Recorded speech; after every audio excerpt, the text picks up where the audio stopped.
하나님의 은혜와 사랑이 오늘 예배드리는 우리 온 가족들, 가정에서 예배드리는 우리 영상 예배를 드리는 우리 가족들, 또 나와서 함께 이 공동체 예배를 드리는 모든 가족들에게 하나님이 우리의 요새가 되어주시고 보호날개 되어주신 은혜가 계속해서 풍성하게 하나님의 증거들로 일어나게 되기를 예수님의 이름으로 축원합니다. 아멘. 대구에 사시는 박영자 할머니라는 분이 계십니다. 지난 3월 6일에 휴대전화 글쓰기 모임에 올린 비운이 채워지더라라는 글이 인터넷에 올라왔습니다.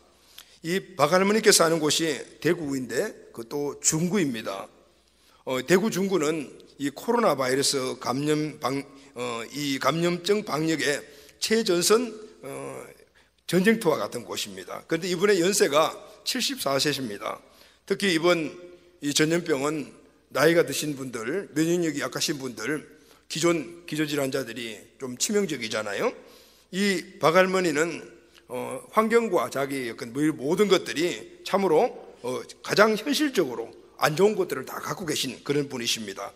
그런데 이분이 이제 글을 썼는데 그 글을 보게 되니까요, 먹구름이 뒤덮인 답답한 현실을 뒤집는 역설적 희망의 글이었어요.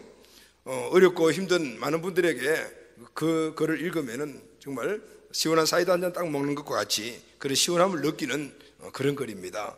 이분은 힘들다, 어렵다 하지 말고 즐기면서 사는 현명한 방법을 터득해서 우리 함께 위기를 잘 극복하자라고 제안하면서 그 글의 끝을 맺습니다. 이분이 신문기자와 인터뷰를 했습니다. 그때 이런 말씀을 하셨습니다. 코로나 사태 이후 한 달째 집에만 있었더니 무기력해지더라. 이건 아니다 싶어 장롱도 뒤지고 냉장고도 정리하기 시작했다. 한번 비워보자는 생각에 이것저것 정리하다 보니 모두가 힘든 시기지만 집에서도 얼마든지 불안하거나 지겹지 않게 할 수 있는 일이 있더라. 이 사태가 얼마나 지속될지는 모르지만은 지겹지 않게 할 수 있는 일을 찾아서 하게 되면 얼마든지 견뎌낼 수가 있다. 오히려 이번에 좋은 습관을 만들 수 있는 기회라고 나는 생각한다. 이렇게 이야기를 했습니다. 비운이 채워지더라라는 이런 수필 같기도 하고 시 같기도 하고 어쨌든 이렇게 마음이 웅크라는 이런 글인데, 그래서 제가 한번 이 글을 옮겨왔습니다. 여러분 한번 같이 보면서 좀 어렵고 힘든 답답한 마음들 사이다 한잔 마시는 그런 시간이 되기를 바랍니다. 아멘. 자, 띄워주세요. 자, 제가 읽을 테니까 여러분들 눈으로 읽으십시오. 자, 오늘은 칼치, 내일은 고등어, 설날 남긴 냉동실 나물 녹여 비빔밥 해먹고 떡국떡 꺼내서 어묵 넣으면 문구점 떡볶이로 변신하고 신김치에 냉동 돼지고기 넣고 버터 한 스푼 더 푹 끓이면 오모가리 김치찌개 되고 탕국 데워 밥 해동시켜 말아 먹으니 제사밥 먹는 것 같고 보름찰밥 해동은 밥 하루 안 해도 되는 공짜 삶이 되고 콩, 조, 밤 등은 영양밥으로 변신하고 꽃감, 유과, 약과는 심심풀이 간식이 되고 인절미 녹여서 콩가루 무치니 고소한 찰떡 되고 절편 녹여 후라이팬에 구우면 바삭한 맛이 일품이다. 꿀 찍어 먹어봐.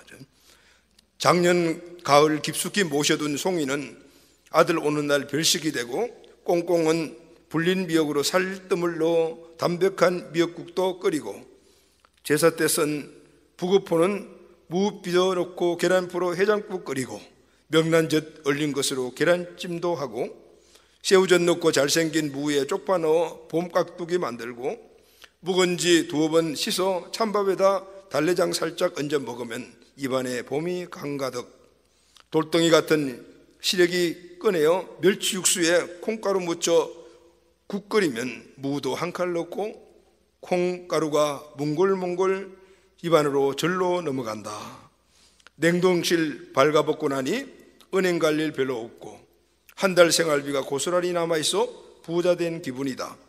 바깥 나들이 안 하니 카드비 3분의 2가 줄고 목욕탕 안 가고 집에서 샤워만 하니 목욕비 줄고 아침 저녁으로 씻던 것 하루 한 번도 귀찮아서 안 하니 수도요금 줄고 머리 자주 안 감으니 샴푸 린스 꼭지가 마르고 손자 녀석 운동화 일주일에 한 번씩 씻는 것 한 달이 되어도 씻을 일 없고 세수하면서 속옷과 가벼운 옷 주물러 빨면 세탁기 돌아갈 일 없고 손자 녀석 학원 안 가니 학원비 나갈 일 없고, 어쩌다 운동 나가면 모자 눌러쓰고 마스크로 얼굴 가리고, 거지같이 나가도 누가 날 알아볼 리도 없고 부끄럽지도 않다. 통닭이 먹고 싶으면 전국에서 시켜줘도 대구에서 집턱 앞에 배달되는 세상이니, 코로나만 아니면 좀 답답해도 그렇지 비 오고 나니 얻는 것도 많음을 깨달았다. 혼자 즐기는 법도 배우고 각자 위생을 챙기면서 희망을 가지면 그것 또한 지나갈 것이다. 인적이 드문 조용한 시간대에 나가서 햇빛 좀 쬐이고 가벼운 운동도 한다. 열려있는 꽃가게에 작은 화분 몇 개 사서 오면 베란다 문을 열 때마다 천리향, 긴기아나, 수서나, 히아신스 향기가 내 몸속으로 깊숙이 스며들어와 나를 행복하게 해준다. 보리 한 대 사와서 모아둔 플라스틱 통에 보리쌀을 키우니 먹기도 하고 집안이 푸른 잔디밭이 되었다.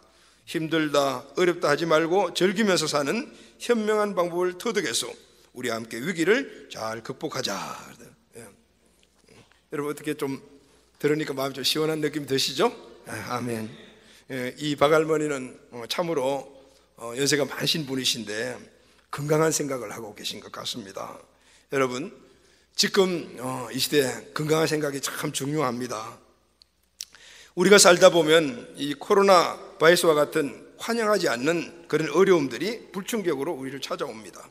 이럴 때 이 고난을 넉넉히 이기고 일어날 수 있는 힘이 우리에게 있어야 될 줄로 믿습니다. 아멘. 그러면 그 힘은 무슨 힘일까요? 우리가 여러 가지로 생각할 수가 있습니다. 그러나 무엇보다도 필요한 것은 건강한 생각입니다. 건강한 정신, 건강한 생각이 중요하고 긍정적인 인생관을 갖고 살아가는 것이 너무너무 중요합니다. 내 인생을 이끌어가는 건강한 인생관이야말로 내게 오는 어떤 어려움도 이길 수 있는 힘이 되는 줄로 믿습니다. 아멘. 우리가 읽은 오늘 본문 말씀을 보게 되면요, 빌립보 교회 성도들에게 바울이 보내는 서신서 편지입니다. 지금 바울은 로마 감옥에서 죽음을 기다리고 있는 처지입니다. 죽음은 인생 최고의 고난 아니겠습니까? 죽음 앞에서 모든 사람들이 다 두려워 떱니다. 그런데 사도 바울은 오늘 이 죽음 앞에서 모든 사람들이 갖고 있는 그 두려움들을 이기며, 그리고 그 모습들이 다른 모습들을 우리에게 보여주고 있습니다. 다가오는 죽음의 고통을 넉넉히 이기는 모습, 그것을 보여주고 있어요. 20절 중반절에 보게 되면 사도 바울이 이렇게 말합니다. 온전히 담대하여 살든지 죽든지, 살든지 죽든지. 이 말씀은 살아도 좋고 죽어도 좋다, 이런 뜻입니다. 이 말은 나는 지금 죽음을 초월해 있다, 이 말입니다. 그리고 오늘 이 말씀 쭉 읽어보게 되면 죽어도 좋고 살아도 좋지만은 나는 오늘 이런 상황 속에서 내가 살아야 할 이유를 찾게 되었다. 그리고 죽음을 선택하지 않고 다시 산 이 삶을 선택하였다, 이렇게 이야기를 합니다.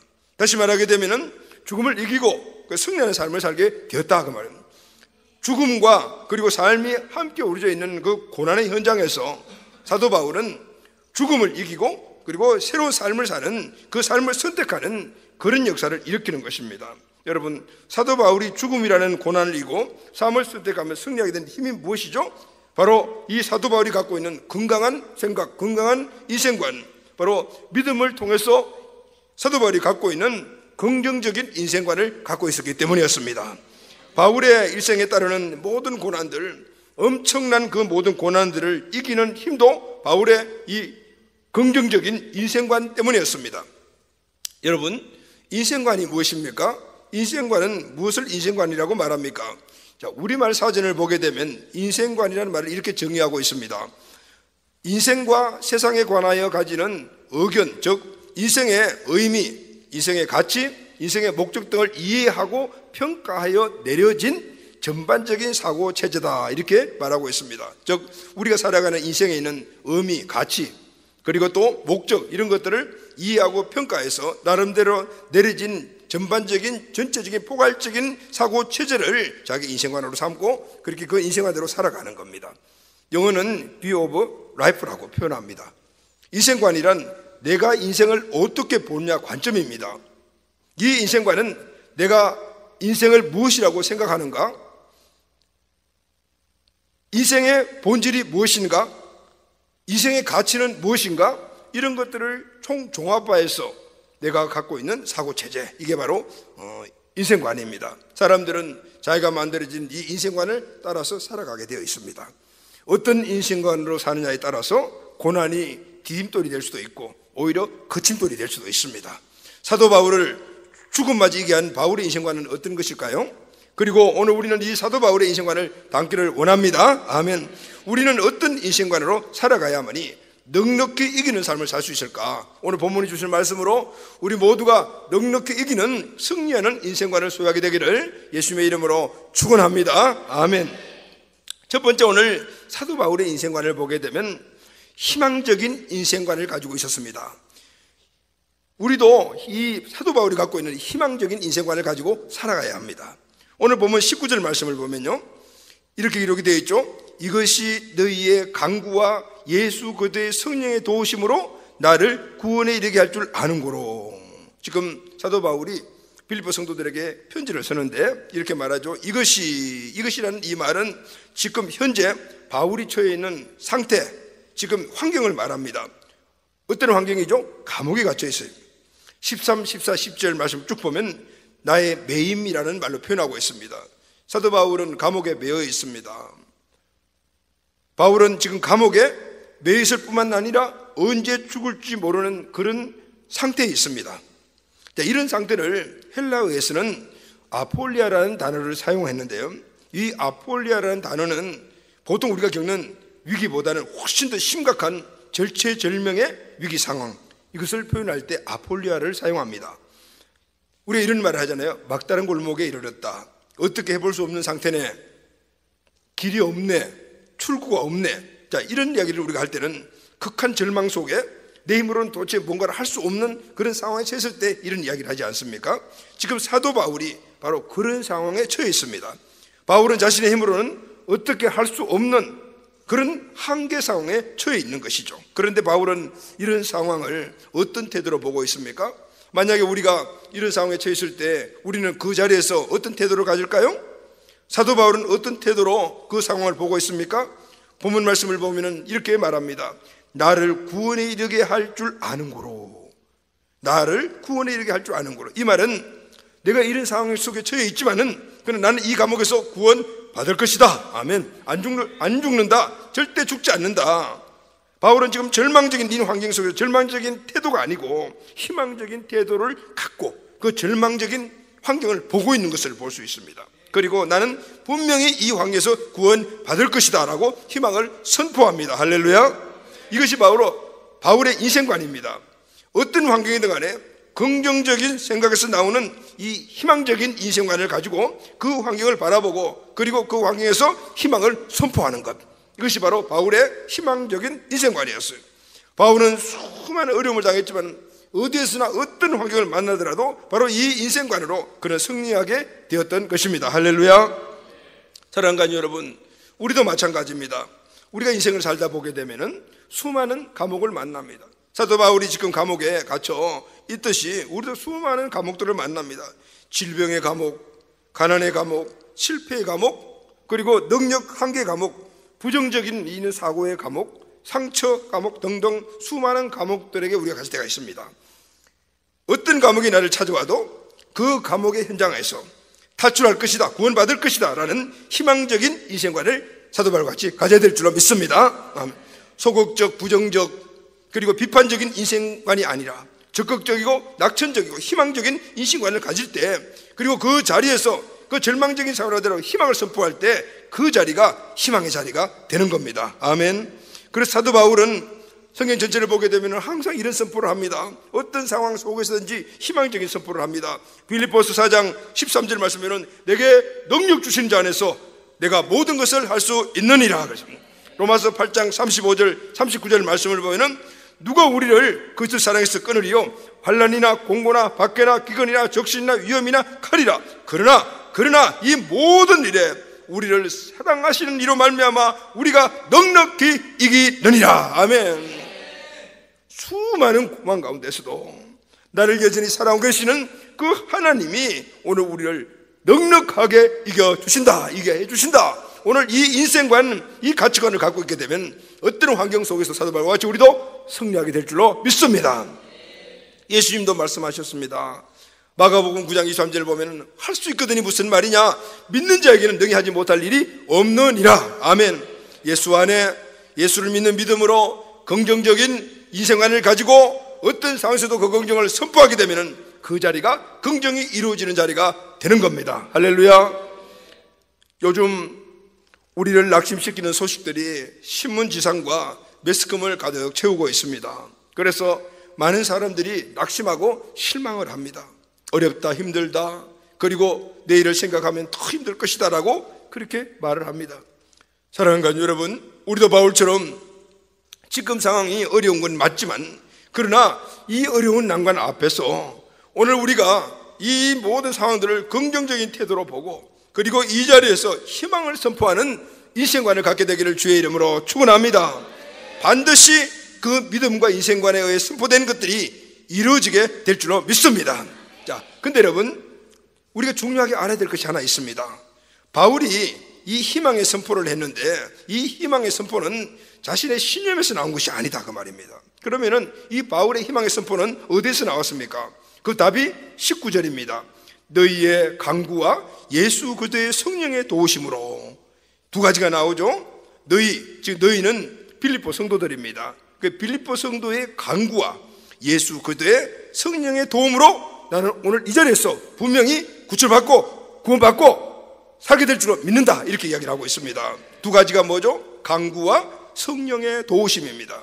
이 두 가지의 근거에서 사도 바울의 이 희망적인 선포가 나오게 된 것입니다. 사도 바울은 이 두 가지 이유 때문에 감옥에서 풀려 나올 것이라는 확신을 가지고 있었습니다. 그래서 선포했던 것입니다. 첫째는 너희의 강구, 기도죠. 둘째는 그리스도의 성령의 도우심으로.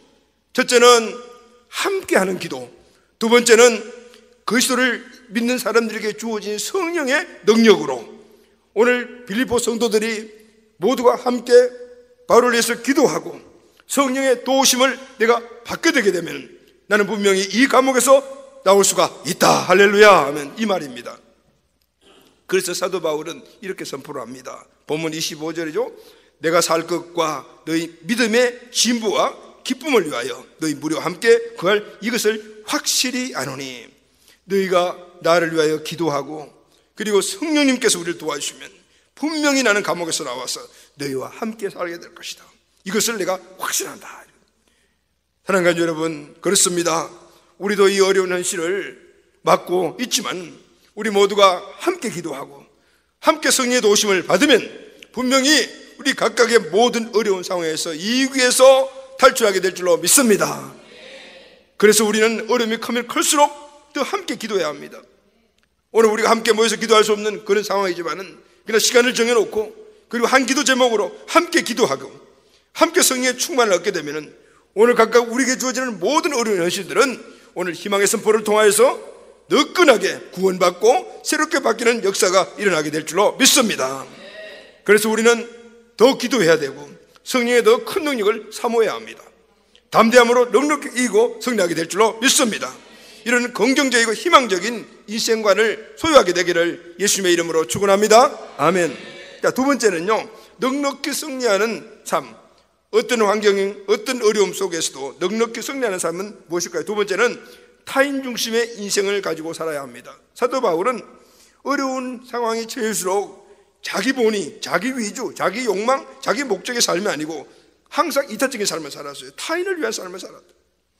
사람이 힘든 고난에 처했을 때 극단적인 선택을 하는 이유 중에 하나가 나만 죽으면 끝난다라는 생각 때문이라고 합니다. 바울도 그런 생각을 갖고 있습니다. 23절에 보니까 내가 그 둘 사이에 끼었으니 차라리 세상을 떠나서 그리스도와 함께 있는 것이 훨씬 더 좋은 일이라 그렇게 하고 싶으나. 자, 사도 바울은 지금 어떤 생각을 갖고 있습니까? 살고 죽는 것 중간에 끼어있다. 자, 끼어있다. 그런데 사도 바울은 이런 생각을 했어요. 차라리 죽는 게 낫겠다. 왜냐하면은 바울은 엄청난 고통을 당하고 고난을 당한 그런 삶을 살고 있지 않습니까? 그 사역 전체가 어떻게 보면 고난이라고 해도 맞습니다. 그런 고난을 통하여서 사역을 진행해 나가다 보니까 바울도 사람입니다. 얼마나 힘들겠습니까? 그래서 차라리 이 고난이 없는 예수님께 가는 게 좋겠다. 거기 가게 되면 고난이 없으니까 그래서 고난이 없는 주님 곁으로 가고 싶다라고 솔직하게 이야기를 하고 있습니다. 오늘 그곳은 고난도 슬픔도 없는 곳이기 때문에 내가 그 둘 사이에 죽느냐 사느냐 이 둘 사이에 차라리 세상을 떠나서 그도 함께 있는 것이 훨씬 더 좋은 일이라 그렇게 하고 싶으나 그렇게 하고 싶으나 그렇지만 바울이 뭐라고 말합니까? 21절 22절에 보면은 이는 내게 사는 것이 그리스도니 죽는 것도 유익합니다. 그러나 만일 육신으로 사는 이것이 내일의 열매인데 무엇을 택할지 나는 알지 못하노라. 바울이 죽는 것도 유익하다. 그러나 살아서 복음 전하는 것도 유익하다. 그래서 무엇을 선택해야 될지 모르겠다라는 거죠. 자, 여러분 오늘 이 바울의 고백을 들으면 이런 생각을 할 수가 있어요. 바울이 좀 우유부단하나 뭔가를 결정을 못 내리나 이런 생각을 할 수가 있습니다. 그런데 그런 의미가 아니에요. 오늘 이 말씀은 이제 내가 사는 것이 그리스도니 죽는 것도 유익합니다. 그러나 만일 육신으로 사는 것이 내일의 열매일진데 내가 무엇을 택해야 될지 모르겠다. 이 말은 내 삶의 모든 선택권이 나에게 있지 않다라는 거예요. 내 인생의 모든 삶의 선택권은 내 자신이 아니다 그 말입니다. 다른 말로 하게 되면은 내 인생의 모든 삶의 선택권은 없으니 내 모든 선택은 누구에게 있다? 하나님에게 있다 그 말이에요. 하나님의 손에 달려 있다. 그렇다면 여러분 바울의 인생의 모든 선택권이 하나님 손에 달려 있다면 바울의 미래는 누가 결정합니까? 물론 하나님이십니다. 바울에 대한 하나님의 뜻이 무엇입니까? 바울이 무엇을 깨달았습니까? 본문 24절에 보게 되면 내가 육신으로 있는 것이 너희를 위하여 더 유익하리라. 모든 자기 자신의 삶의 모든 선택권을 하나님께 드려있고 하나님이 있고 그래서 바울은 항상 뭔가를 결정할 때 하나님의 뜻이 무엇인가 이것을 알고 그것을 선택한 것을 볼 수가 있어요. 사도 바울은 알았습니다. 지금 내가 이 상태에서 내가 무엇을 해야 될 것인가. 24절에 내가 육신으로 있는 것이 너희를 위하여 더 유익하니라. 내가 죽지 않고 하나님께 가고 싶지만은 가지 않고 하나님의 뜻은 이곳에 있는 것이다. 왜냐하면 내가 이곳에 있는 것이 너희들에게 유익하다는 것이 하나님의 뜻이기 때문이다 라고 말해요. 바울이 자신이 죽는 것보다 사는 것이 빌립보 성도들에게 더 유익하다는 사실이 하나님의 뜻이라는 사실을 알고 있었기 때문이었어요. 그래서 그것을 선택하는 거예요. 바울은 그 이유를 세 가지로 이야기를 합니다. 즉 이 말씀은 하나님의 뜻이기도 합니다. 본문 25절 26절이죠. 이렇게 이야기를 합니다. 내가 육신으로 사는 것이 맞다. 너희를 위하여 더 유익하리라. 이 원인, 이유 세 가지를 말하는데 내가 살 것과 다시 말해 내가 살아야 되는 것은 너희 믿음의 진보와 기쁨을 위하여 너희 무리와 함께 거할 이것을 확실히 아노니 내가 다시 너희와 같이 있으므로 그것도 예수 안에서 너희 자랑이 나로 말미암아 풍성하게 하려 하심이니라. 여기 보면 세 가지가 나옵니다. 첫째는 빌립보 성도들의 믿음의 진보 때문에 내가 살아야 한다. 할렐루야. 하나님의 뜻이다 그 말이에요. 사도 바울이 살아서 빌립보 성도들에게 가서 그들의 믿음의 진보를 도와줘야 된다는 거예요. 이게 하나님의 뜻이다. 그걸 그래서 살아야 되겠다고 선택한 겁니다. 두 번째는 빌립보 성도들의 기쁨이 되기 위해서다라고 말합니다. 빌립보 성도들이 바울을 위해 기도하고 바울이 살아가기를 원하고 왜냐하면 빌립보는 바울 사도가 개척한 교회예요. 다 그 있는 사람들은 사랑하는 제자들이요 성도들이라 그 모든 사람들이 사도 바울이 오기만을 기다리고 있습니다. 가면 기쁨이 되죠. 용기와 힘을 얻어서 그들이 다시 더 큰 기쁨으로 신앙생활을 할 수 있기 때문에 내가 살아야 된다. 세 번째는 빌립보 성도들의 자랑거리가 바울이 함께 있으면 더 풍성해지기 때문이다 그랬어요. 다시 말하면 사도 바울이 가서 빌립보 성도들이 지금 신앙생활을 열심히 하면서 자랑거리들이 많은데 사도 바울이 가서 그들을 도와주고 또 세워주게 되면 그 자랑거리가 더욱더 풍성해지기 때문에 내가 죽으면 안 된다, 살아야 한다, 하나님의 뜻이다 이렇게 말하고 있습니다. 그럼 여러분 보십시오. 사도 바울이 살아야 될 이유가 세 가지가 나오는데 모두가 이유가 뭐죠? 빌립보 성도들의 믿음 때문에 빌립보 성도들의 기쁨을 위하여 빌립보 성도들의 자랑거리를 크게 만들어주게 모두가 다 빌립보 성도들을 위한 것이 할렐루야 아멘. 여러분 오늘 이 말에서 우리는 사도 바울의 인생관을 볼 수가 있습니다. 바울의 인생관은 자신의 목적을 충족시키는 것이 아니고 다른 사람들의 유익을 우선으로 삼는 인생관임을 알 수가 있습니다. 사도 바울은 지금 자신이 살아야 할 이유를 빌립보 성도들을 돕고 그들에게 기쁨이 되고 그들의 자랑을 크게 만들어주는 것이다. 이것은 하나님이 그렇게 나에게 말하신 하나님의 뜻이다. 다른 사람의 유익을 구하는 것, 여러분, 하나님의 뜻인 줄로 믿습니다. 예수님이 이 땅에 오신 목적입니다. 예수님이 그렇게 사셨습니다. 그래서 바울도 예수님처럼 살고자 했던 겁니다. 이 세상에 사는 사람들을 보면 여러 분류의 사람들이 있습니다. 첫째는 자신을 위해서만 사는 사람들이 있습니다. 두 번째는 자신을 위하여 남을 이용하는 사람들이 있습니다. 세 번째는 자신을 위해서 남에게 피해를 주는 사람들이 있습니다. 자, 그렇다면 여러분, 예수 그리스도를 통해서 구원받은 저와 여러분들은 어떻게 살아가야 할까요? 우리가 알아야 할 것은 이겁니다. 이것은 하나님이 주신 우리의 인생관입니다. 하나님이 저와 여러분들에게 주신 인생관이기도 합니다. 우리는 다른 사람을 위하여 살아야 할 사람으로 부르심을 받았다. 아멘. 우리의 부르심은 우리 개인의 어떤 욕구, 욕망, 목적 이런 걸 채워받는 것이 아니고 다른 사람들을 위하여 살아야 할 사람으로 우리 모두는 부르심을 받은 겁니다. 아멘. 사도 바울은 오늘 이것을 모델로 다른 사람들에게 보인 사람입니다. 사도행전 20장 35절 말씀을 보면은 사도 바울은 이렇게 자기 자신을 고백합니다. 범사에 너희에게 모본을 보였노니 곧 이와 같이 수고하여 약한 사람들을 돕고 또 예수의 친히 말씀하신 바 주는 것이 받는 것보다 복이 있다 하심을 기억하여 할지니라. 사도 바울의 모든 삶은 항상 어떻게 해요? 수고했는데 그 수고가 어떤 삶이냐면은 약한 사람들을 돕고 그리고 받는 삶이 아니라 주는 삶을 살았다라고 말하고 있습니다. 여러분, 그리스도인의 황금률이 무엇인지 아시죠? 우리 기독교인들의 황금률은 남을 돕는 겁니다. 마태복음 7장 12절이 바로 기독교 황금률인데, 그러므로 무엇이든지 남에게 대접을 받고자 하는 대로 너희도 남을 대접하라. 이것이 율법이요 선지자니라. 먼저 대접하는 것, 나눠주고 베푸는 것, 이것이 우리 기독교의 황금률입니다. 황금률은 우리 크리스찬들의 가치관이기도 합니다. 바로 인생을 끌어가는 인생관이 됩니다. 그래서 우리 크리스찬들은 베푸는 삶을 살아야 합니다. 그런데 오늘 크리스찬들이 예수 그리스도를 통해서 공짜로 구원받고 엄청난 축복을 누리고 살아감에도 불구하고 다른 사람들을 위하여 내 것을 희생하는데 너무나 인색한 모습들을 참 많이 봅니다. 여러분, 베푸는 삶이야말로 참으로 고귀한 삶인 줄로 믿으시기를 바랍니다. 왜냐하면요, 존귀하신 주님의 삶이기 때문입니다. 그 삶을 살면 내 삶도 귀하게 되는 겁니다. 내 거 없어지고 부족해지는 것이 아니고 채워주시는 하나님의 은혜가 풍성하여 더 존귀하게 되시는 하나님의 은혜를 우리가 입게 되는 거예요. 여러분, 삶이 어려울 때일수록 우리 인생이 팍팍할수록 힘들수록 우리가 더 해야 할 일은 어려운 이웃들을 돌아보는 겁니다. 그리고 그들을 무심양면으로 돕는 것입니다. 할렐루야. 요즘 마스크 한 장이 참 귀합니다. 구입하기도 힘들죠. 배급받지 않습니까?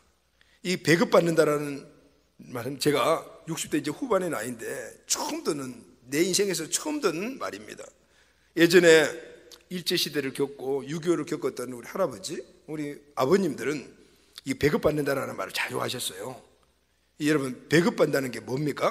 배급받는다는 것은 꼭 필요한 것들이 그 물자가 부족하기 때문에 그래서 통제하고 해서 꼭 필요한 양들만 나누어주는 겁니다. 그러니까 내 몫을 받는 거죠. 다른 사람의 몫을 내가 못 받아요. 다른 사람 주지도 않습니다. 이게 배급받는다라는 건데, 내 시대에 배급받는다는 것도 내가 보게 되니 참 어떤 생각을 해야 되는가, 요즘 좀 그런 생각이 들어요. 근데 여러분, 내 몫을 받지 못하면은요, 내 몫을 내가 받지 않고 다른 사람들을 돕는 사람들, 요즘 그런 미담들도 막 있어요. 나는 건강하니까 이 마스크 내가 받지 않겠다. 대구나 이런 필요한 곳으로 나눠주라. 우리 동기생 카톡 단톡방에 들어가니까 그래요. 나이들이 이제 다 많으니까 기저질환 있는 친구들이 많은데 그 중에도 건강한 친구들이 있잖아요. 저기 진해 있는 친구들이, 천안에 있는 친구들한테 야, 나는 건강하니까 너한테 보내줄게, 주소 보내, 뭐 이렇게 이야기해요. 이제 그런 이야기를 들을 때 마음이 굉장히 훈훈해요. 마스크 한두 장이지만은 정말 마음이 훈훈하다. 또 건물을 갖고 계신 건물주들이 자영업자 하시는 분들의 임대를 낮춰준다는 그런 미담도 들리고요. 혹시 우리 공동체 가족 가운데 건물주가 계신다면 이번 기회에 이 임대 들어가신 분들 좀 낮춰주면 좋을 것 같아요. 왜냐하면 우리는 그냥 안 주고 베푸는 사람들이 돼야 되고, 이것이 기독교 황금열이고 우리가 해야 될 일이기 때문입니다. 이거 외에도 우리는 서로 돕고 그 필요한 분들을 채워주고 그리고 함께 가는 이런 것들이 참 중요한 것 같습니다. 우리 페트라 비전 학원에도 훈훈한 미담이 있습니다. 페트라 비전 학원은 사설 학원이니까 강의가 다 중단되었습니다. 그러니까 수입이 다 끊어졌죠. 없어졌어요. 선생님들 수고비를 드릴 수가 없게 되었습니다. 그럼에도 불구하고 우리 선생님들 매일 나와서 인터넷 강의 계속해서 온라인으로 하고 또 전체적인 그 프로젝트를 만들어 가지고 개별적으로 또 보내주고 무료로.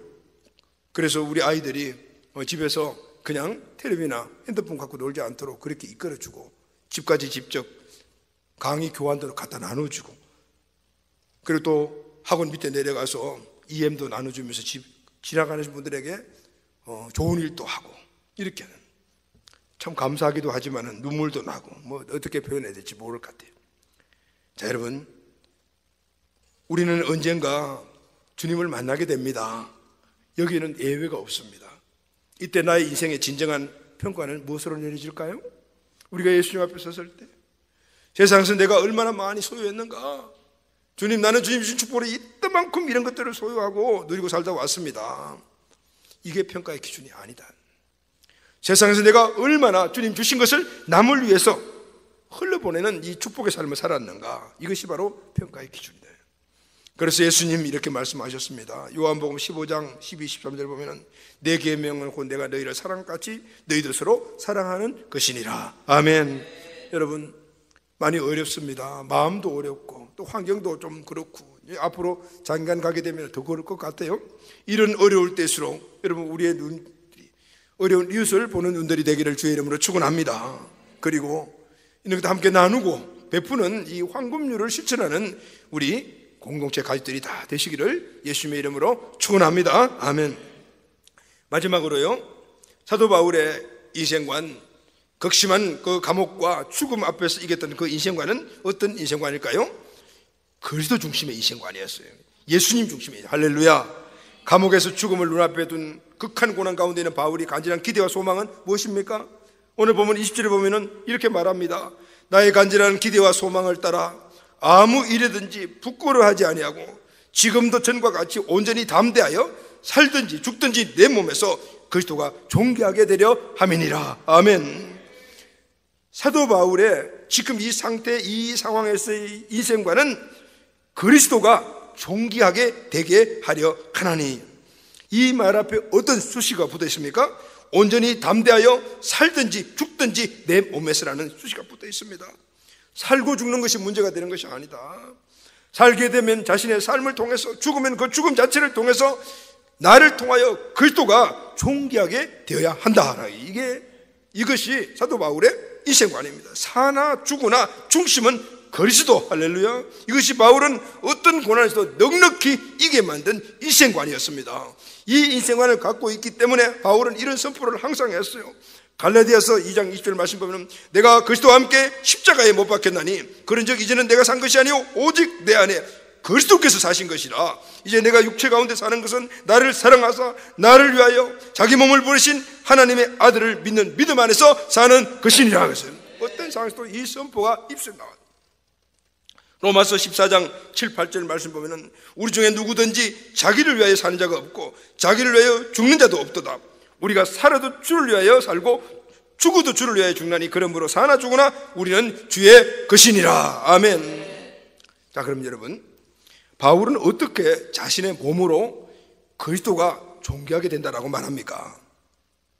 내 몸으로 그리스도가 존귀하게 된다라고 말하는데 어떻게 그렇게 존귀하게 될 수가 있습니까? 오늘 본문 말씀을 보게 되면요, 그 답이 나오는데요, 아무 일에든지 부끄러워하지 아니하고 라는 말이 나옵니다. 아무 일에든지, 무슨 일에든지 부끄러워하지 아니하고. 다시 말하면 무슨 일을 하든지 사도 바울은 항상 주님의 앞에서, 주님의 면전에서 그 일을 행했다. 다시 말하면 주님 앞에서 부끄럼 없는 삶을 살기 위해서 노력했다 그 말입니다. 사도행전 20장 쭉 보게 되면요, 3차 전쟁을 마치고 사도 바울과 일행이 예루살렘으로 올라갑니다. 이제 올라가게 되면은 사도 바울은 알고 있었습니다. 자기는 잡혀가지고 죽게 되고, 그리고 로마로 끌려가서 죽게 될 것을 알고 있었습니다. 가는 길에 밀리도라는 항구에 도착을 했습니다. 그곳은 에베소 교회와 가까운 곳입니다. 에베소 교회는 바울이 개척한 교회 가운데 특별히 사랑하는 교회였습니다. 그래서 에베소 교회의 장로들을 불렀죠. 그 장로들은 바울의 사랑하는 제자들입니다.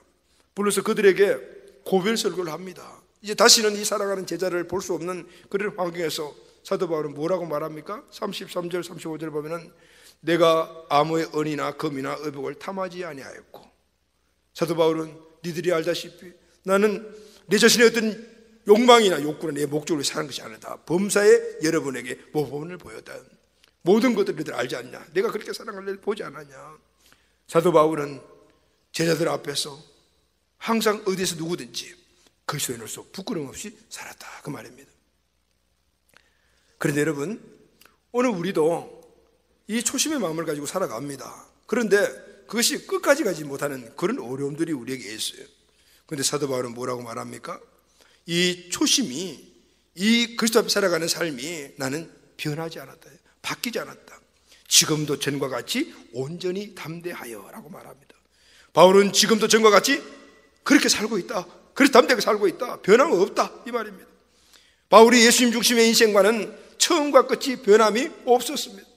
전도 여행을 할 때도, 예루살렘에 있을 때도, 감옥에 있을 때도, 기쁠 때도 슬플 때도, 엄청난 죽음의 눈앞에 있는 지금 현실 앞에서도 변함이 없었다. 할렐루야. 이것이 세상과 환난과 두려움을 이겨내는 바울의 인생관이었습니다. 바울의 모든 사역의 인생을 승리하게 만드는 인생관이 그리스도 중심의 삶이야. 할렐루야. 우리에게 다가오는 환난과 고난과 어려움과 두려움을 이기는 힘도 동일합니다. 마찬가지입니다. 그리스도 중심의 인생관이 우리가 굳건하게 서 있어야 합니다. 사람들은 환난과 어려움이 오면 피난처를 찾습니다. 자기를 보여줄 피난처를 누구나 다 찾게 됩니다. 그 피난처가 물질이 될 경우도 있고, 사람이 될 수도 있고, 환경이 될 수도 있고, 권력이 될 수도 있고, 온갖 방법이 될 수도 있습니다. 그러나 여러분, 우리 인생들이 찾는 그 피난처는 완전한 피난처가 되지 못합니다. 여러분, 우리가 다 마스크를 끼고 있지만 이 마스크가 코로나부터 우리를 완벽하게 보호해 줄 수 있습니까? 손을 열심히 씻는다고, 의료견의 도움을 받는다고, 그런 모든 방법들이 완전한 보호가 될 수 있습니까? 주님 중심이어야 합니다. 할렐루야. 아멘. 주님이 우리를 보호해 주셔야 합니다. 아멘. 사도 바울의 인생과는 어떤 상황 속이든지 주님이 나를 보호해 주신다. 살든지 죽든지 모든 것들이 주님 중심, 그리스도 중심으로 살았기 때문에 그 환경에 얽매지 않고, 그 환경에 주는 두려움이나 어떤 상황에서 얽매지 않고 매일매일 그 환경에서 승리했던 것을 우리에게 보여주고 있습니다. 사랑하는 가족 여러분, 그래서 우리도 여러 가지 많은 어려운 환경을 다해도 이 그리스도 중심의 삶을 포기하면 안 됩니다. 그리스도 중심의 삶은 곧 교회 중심의 삶입니다. 그리스도의 몸이 교회이기 때문입니다. 그래서 우리는 그리스도 중심의 삶, 교회 중심의 삶을 어떤 환경이, 어떤 어려움이 오더라도 포기할 수가 없습니다. 어려움이 오게 되면 더 그리스도께로 더 가까이 나가야 될 줄로 믿습니다. 절대로 교회와 멀어지면 안 된다 그 말입니다. 오늘 영상 예배를 드리고 있는 우리 온 가족들, 오늘 여러 가지 많은 상황 때문에 이곳에 나올 수 없지만은, 그러나 여러분들이 예배드리는 그곳이 바로 예배 자리가 오늘 교회가 되어야 될 줄로 믿습니다. 많은 교회들이 영상 예배만 드린다고 합니다.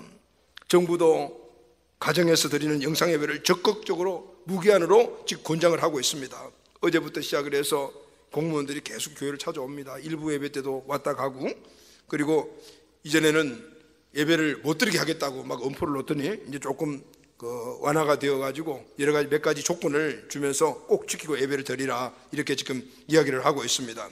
그리고 어쨌든 간에 집에서 가정 예배 드리라, 개인 예배 드리라, 영상 예배 드리라.